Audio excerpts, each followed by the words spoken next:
Hey guys, welcome to the Leatherhog YouTube channel. This is John, and recently I had the pleasure of interviewing Peter Charkalis, owner of A&D, as well as the shaving shop and the club. This interview originally took place late January 2020, and we'll get into how Peter got into wet shaving, fragrances, and how he made the jump as a hobbyist to a business owner and artisan. Now this interview is split up into two parts, so be sure to catch the second half.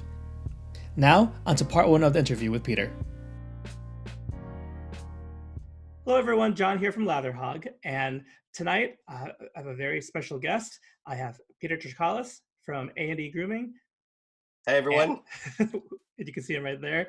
And tonight we're just gonna talk a little bit about maybe how this past year was, as well as what Peter has in store for 2020.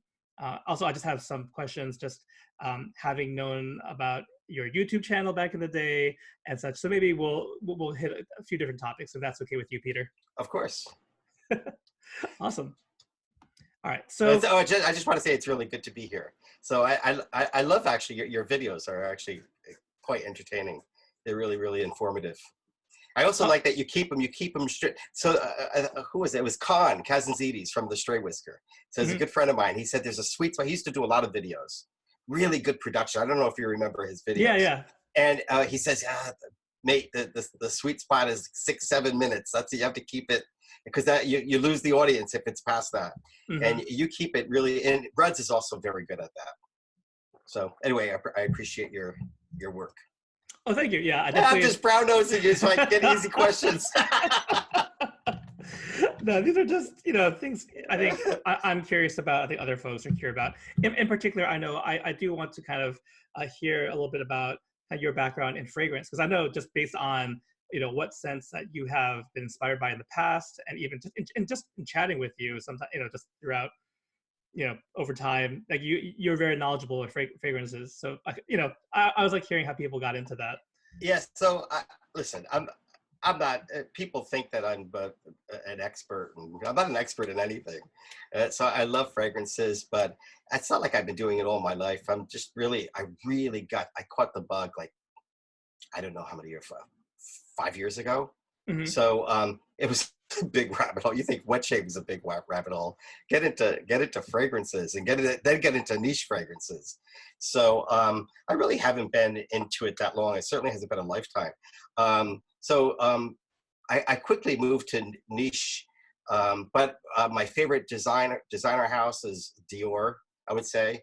And I guess Tom Ford. I guess Tom Ford would still be a designer, but kind of almost falls in that niche category as well. Yeah. It's like he's like an in-betweener, isn't he? But yeah, so I love fragrances. I love soaps that smell don't have like a flat scent. And it's just like you see one single note, like just an almond note, or just like soaps tend, at least before I think Barrister Man changed the game, to be honest with you. Before them, I think a lot of the soaps smelled nice, but they were kind of flat. And I think they changed things up a bit. And they really kind of led the way. And I think a lot of others have followed since then. So hats off to Will, because I think he really was he changed the game. I think that's what I believe. So back to your question, I just love fragrances. So I was pulling. Well, actually, a follow-up question for you is. Yeah, I'm wearing this. I'm wearing this today, by the way. I can't. The light's blurring. Serge Lutens. Chigway. Oh, I've heard good things about that one. Yeah, that's wonderful. I was going to ask you, so did you get to wet shaving first or fragrances first? Wet shaving first. Okay. So my father had an old Gillette. My father-in-law, so he had a super speed. My father-in-law had a gem, and so before I got into the hobby, I would play with my father's and with Evelyn's father's gem, but I never really got into it as a hobby. But I don't know what triggered me to buy I wanted something new, and I ended up buying a Edwin Jagger DE89 off of Amazon. And I just don't remember what prompted me to get it. I just thought there was a cool factor. It just kind of retro and cool, and I wanted to try it. So I bought a cheap, crappy brush off of Amazon, the cheapest one I could find. It was Tweezerman? awful.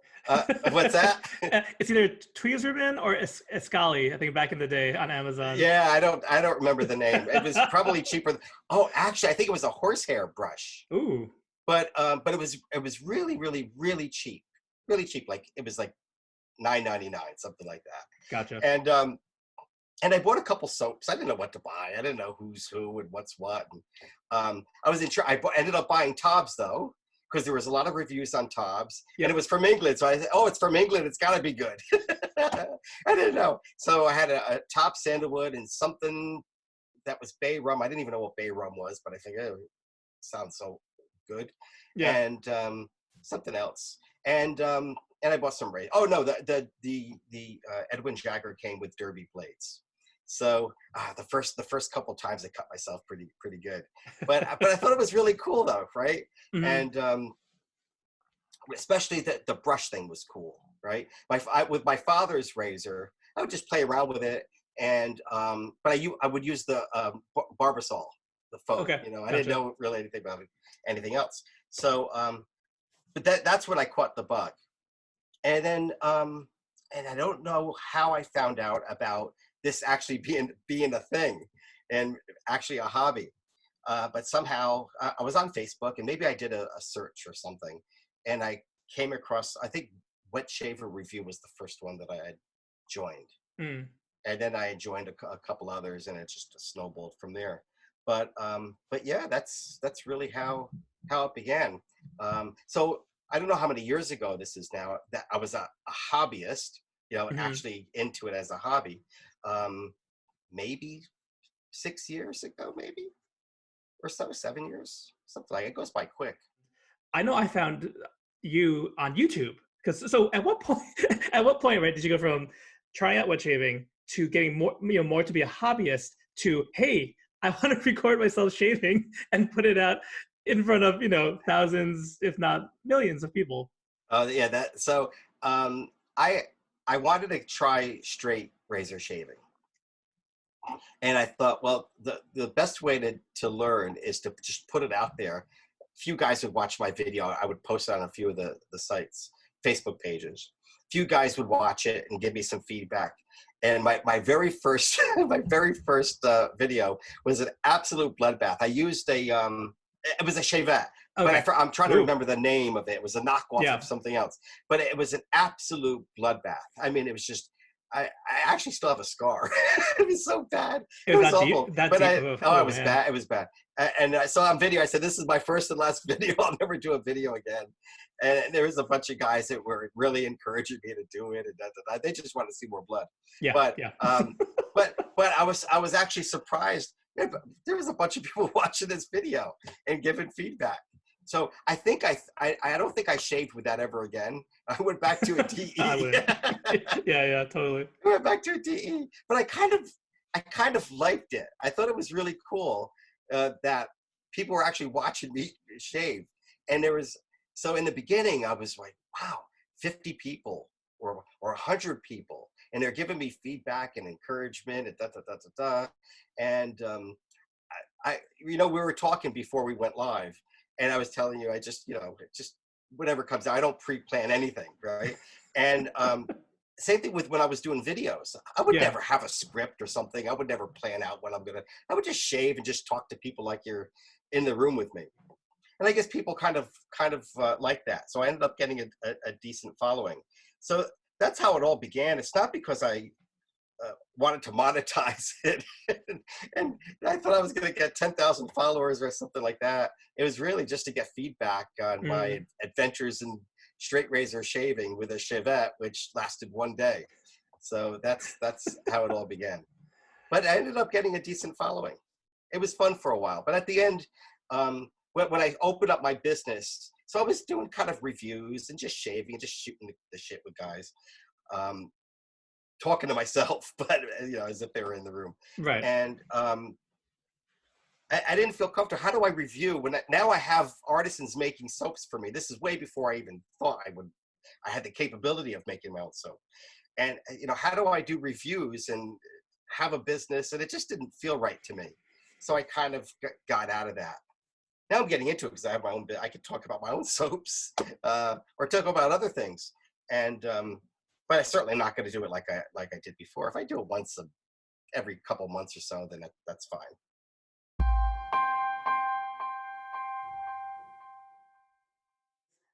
What was the process of going from I like using kind of this old, traditional way of shaving to I want, I want to do a side project or straight up business selling these things?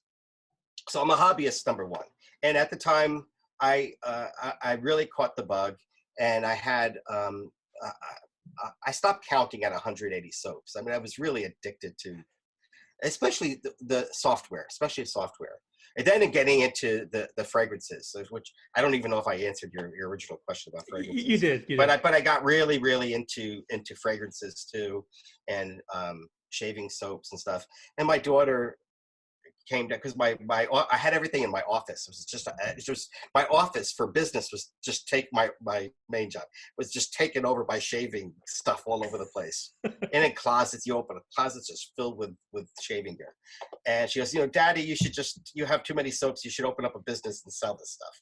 And I was thinking, well, maybe my daughter's onto something. Maybe I should start a business. But I thought, how am I going to do it? Because it's just me. Who's going to buy from me, right? Am I going to just sell the same stuff that Maggard's is selling and West Coast Shaving is selling? And at the time in California, I love that store. Old Town? Old Town Shaving. And, at the time, Shave Revolution was also in California. Oh, yeah, Justin, yeah. I know he disappeared. A lot of these guys disappear. He was a great guy. But, how do I compete? You got past stores in New York City. So I just thought there's just no way I could, why would anyone buy from me? So I thought, well, I have to do something different. And I thought, well, so I have to differentiate myself, and there has to be a reason why somebody would come to my store. And I thought, well, I know all these artisans just from buying from them, right? For the most part, and just, and then doing YouTube videos and stuff. I said, why don't I get each artisan to make something exclusive for my store? So they can't even sell it. If you want this, you have to buy it from my store. And that might be a good reason for people to visit, right? And so I did. And they would be under my brand name. And some of them I would say who's making it, some I wouldn't. It was a big thing with Katie's Bubbles. Cullen didn't want anyone to know that he was making the soaps for me. He wanted it to be, so I want it to be all about you and not who's making it for you. So the big joke was he was the unknown soap maker. I see. So I don't know if you're too young, the unknown comic from the Gong Show. So there was this guy that would always wear a bag over his head. So he was the unknown soap maker. I see. And yeah, so I would have these guys make soaps for me, and that's how the business started. I would have exclusives made for me under that brand, under the Shaving Shop brand. Awesome. That in itself has transformed, or I guess maybe if not transformed, you have kind of created other brands, right? That kind of, I don't know if it's right to say it's parallel with it, or do you think of it? It's kind of they're doing separate things. So both. They're parallel because they share the same base. Different because different for a couple different reasons. If we talk about Ariana Evans first. So Ariana Evans was, I made Ariana Evans because I wanted to expand the business, and I wanted to create the retail arm of the shaving shop. And so I wanted to create another brand within the brand. So the Ariana Evans was designed always to be the retail arm of the shaving shop, where I can wholesale out to retailers. And originally I had, for the most part, I had Oleo making soaps for me under that brand. So Vita was making soaps, and a couple others were making soaps. And but I realized that the business model wasn't very, very good. So I'm not the the brightest out there. And then one thing I realized is that if you're going to sell to retailers, you have to sell wholesale.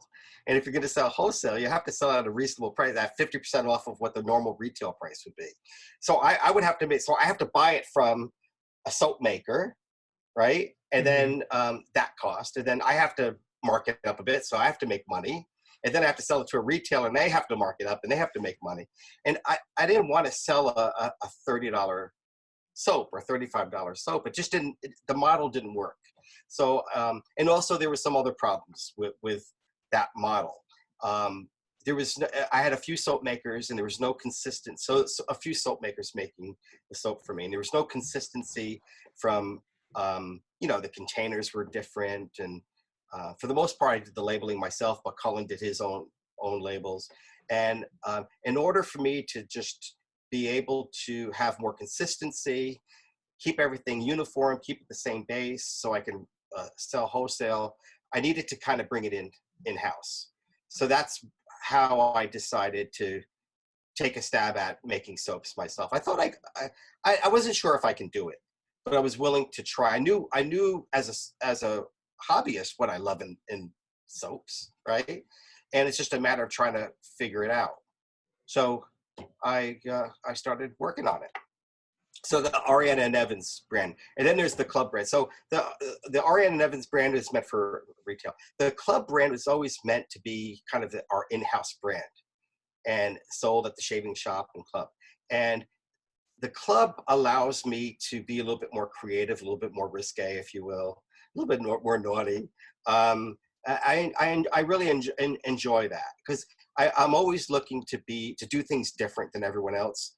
And say what you will about marketing, or if I have a pretty model, or if I whatever I do, or some of the labels, were different, and that's what I wanted to. I didn't want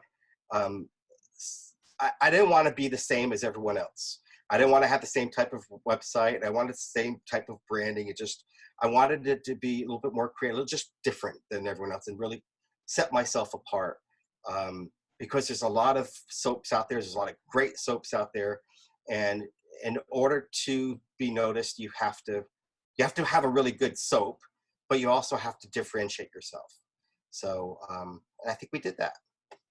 I wouldn't change anything, by the way. I wouldn't change anything. I love what I'm doing with the Club, with the branding. I have fun with it. I enjoy what I do. So, and also the Club is a great avenue. So this is the shaving shop, and it's just a regular business, but it's optional to become a member, right? So you can become a member, and I have about over 500 members now, which is great.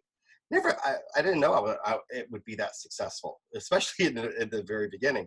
And so having members allows me to do really cool stuff. So I create some exclusive just for members, and I could really get into it. And they have a lot of input on what they like. So I'll share like some different labels with them, and they can choose what they like. And, I'll introduce a label sometimes months before.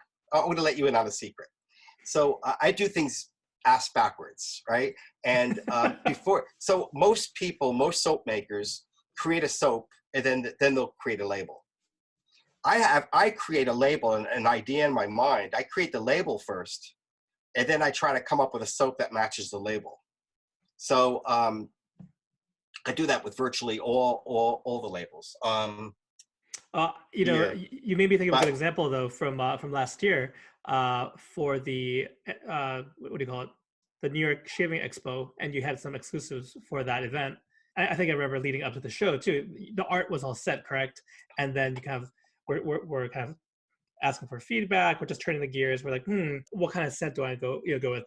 Like the city, right? Is it sandalwood? Is it the fruitier? So yeah. I mean, I've seen your process in action. So yeah, so that's what I do, and so it's great because you have you have a built-in customer base, right? To that, and to shoot ideas back and forth, and so they help you with that, and so they also become part of the brand. But it's also great because they're excited about when the release happens, and and it's almost like a built-in marketing team. I didn't think of it this way when I came up with the club brand, having members. I just wanted to create like an Amazon Prime. The original was creating almost like an Amazon Prime for wet shavers. So when I designed the website originally, I wanted to have like a gentleman's club vibe to it. It's changed a bit. It's become a little bit less risque, slightly, little bit less. But that was the whole idea. So I had the back room, like a social club, the back room where all the interesting things happen. And in the back room, you get access to all these other soaps. And sometimes I'll do an LE. Sometimes I'll just do a quick drop of something, or maybe a giveaway or something like that. So it's just I think it's something special. But it's $12.95, and you get 20% off, and you get exclusives and some other stuff. So I've partnered with Alexandria Fragrances and making soaps for them, and they're great. And I don't know how many soaps I have for them now, but we probably need to come up with more. They sell out really quick. Have new ones come out since the initial launch of that partnership?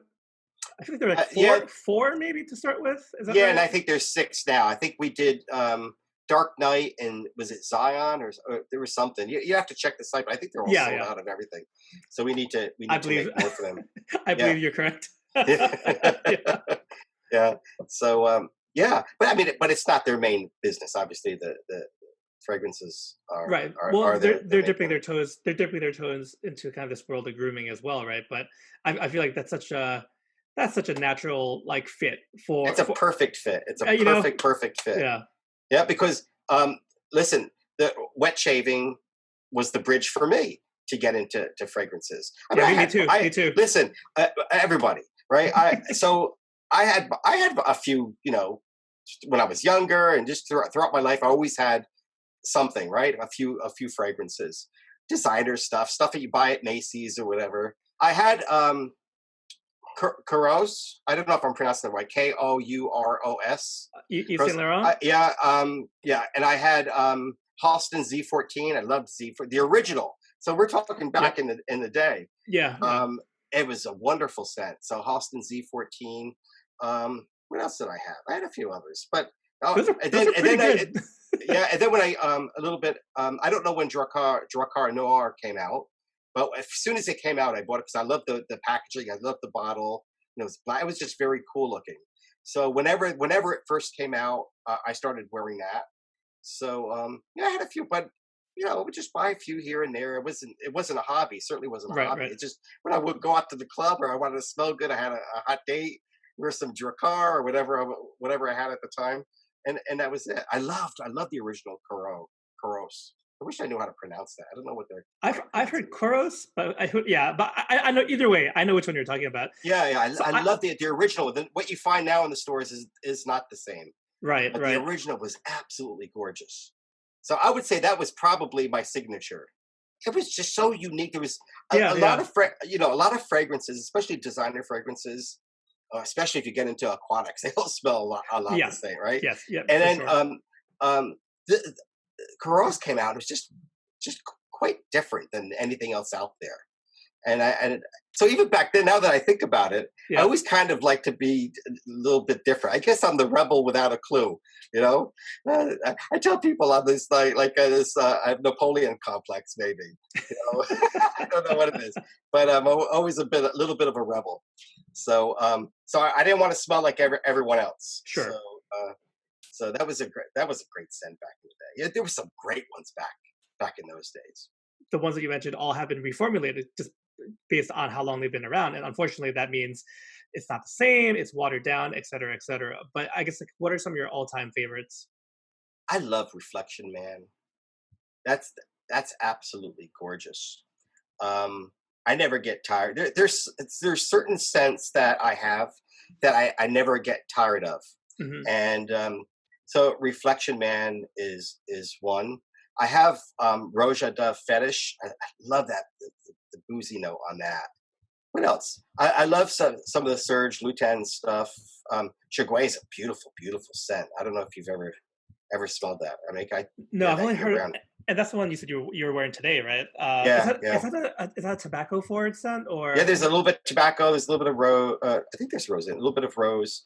It's not tobacco forward, but okay? it's very very well blended. I think it's got amber in it, and I don't know what else it has in there. Some hay and some other notes, but it's a beautiful beautiful. I, I would say it's a cooler weather scent, but I think it could be used year round. It's a beautiful beautiful scent. Um, who else? I love Amouage. I have a few bottles, but yeah, I mean, I have so many. It's just, but I would say those are Hard my to favorite. choose from. Yeah, well, yeah, it is difficult to choose from. I'm just trying to think. Well, oh, this is beautiful here. Have you Mancera Black Gold? I've not tried that Yeah, one though. Mancera is really nice. Do you have a favorite house, whether designer, niche, or Oh, otherwise? niche, no, because it changes all the time. Um, Designer Dior was always my favorite house. There's a lot of niche fragrances out there that are just wonderful. So I have Creed. I think Creed is a bit overrated. Um, I've heard that so opinion before, so you're not. yeah, I mean Yeah. for what you spend. Um, I love Mancera as I showed you. Whenever I go to Beverly Hills Perfumery, he's got like I don't know, well he's got everything that they make, and Mhm. he's got everything from Roja Dove and Amouage. He's got all these, and I'm like a little kid in a candy store Yeah. over there. But Mancera is a really really they have a great line of products. I don't know if there's any place near you where you can go and smell all these places. There is one mall in Boston where it's a little more high end, so they do carry uh, Rouge Dove and Amouage at least, but I don't think they have Mancera. I have Cedrat Boise, Hmm. and I think I've had a sample of one or two other ones.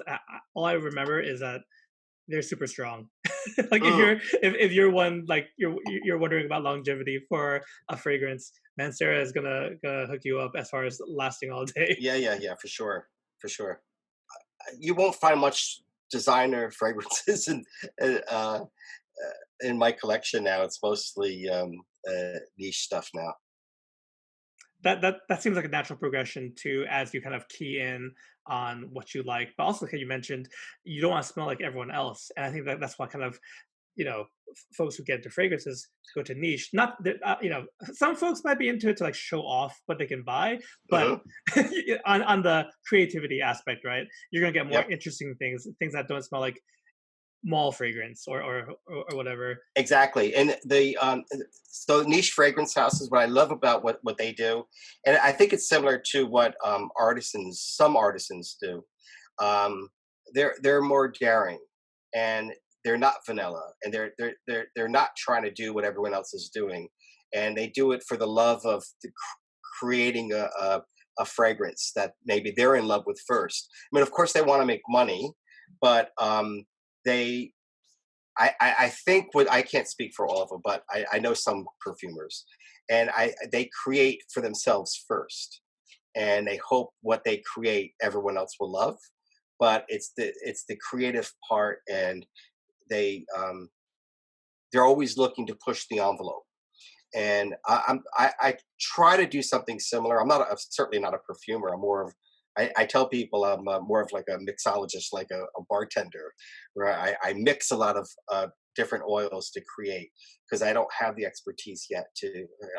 Even if I did, I would never call myself a perfumer because I think that's an insult to perfumers, right? So even if I was doing this for 5 years, I don't even know if that's long enough. And also, when do you graduate from perfumer school? How do you when do you become a perfumer?